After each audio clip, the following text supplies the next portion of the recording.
ba wani da suna ne nake yawan magana ko nake magana akan wannan matsalan ba, amma haƙƙin al'umma ne dole in yi, so a yi haƙuri.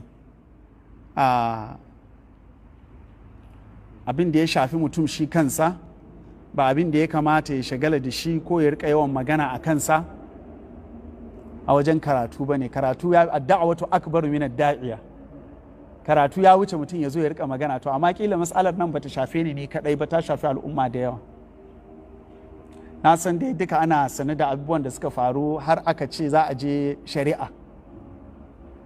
To an je shari'an ba shakka, an kai ƙara kotu, kuma alƙalai sun rubuta takardar gayyata zuwa ga wanda aka kai ƙaran. To amma bayan haka wato kuma takardar ta isa hannunsa, manyan ƙasa, manya ƙwarai a ƙasar nan sun shigo sun nemi su a bar masu shari'a, ma'ana su za su shari'an kar a yi a kotu. Kuma cikinsu akwai shugaban hukumar tsaro na ƙasa gaba ɗaya da wasu. Na faɗa musu cewa zan sanar, sun ce ba laifi in sanar, da wasu manya na ƙasar nan ƙwarai wanda lamarin tsaron ƙasan yake hannunsu. Kuma abin ya shafi har iyaye har da mahaifina, duka sun amince akan haka, sun zaɓi haka. Saboda haka dalilin haka sun ce su a bar su, za su nemi mutumin da ya yi wannan maganganu ya fito da hujjan da ya ce yana da shi, su ya ba su hujjan. Idan ba ya da hujjan za su nemi a rubuta musu cewa ba ya da hujjan. To a matsayinsu na iyaye,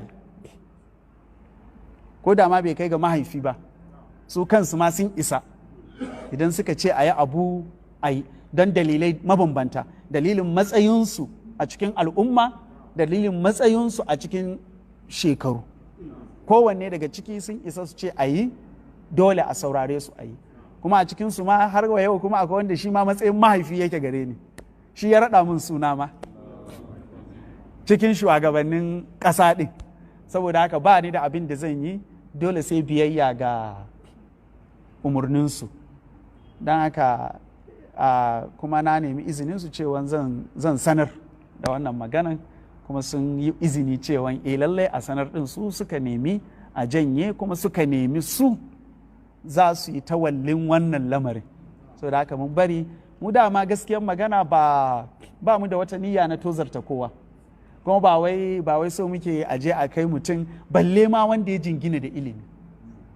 Idan almajirin ilimi bai kishin wanda suka jingina da ilimi, ko da sun jingina da gaskiya ko ba da gaskiya ba, in dai mutum ya jingina da ilimi, to almajirin ilimi ya kamata ya fi kishin wannan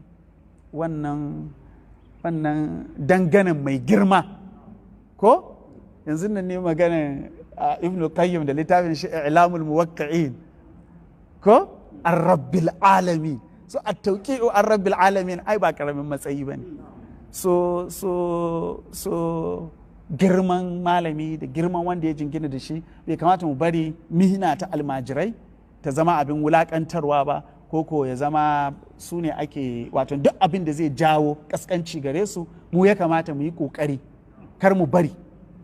Wajibinmu ne. Da haka gaskiya duka wannan abin ba an yi domin wai tozarta wani bane, dama an yi domin bayyanar da gaskiya ne.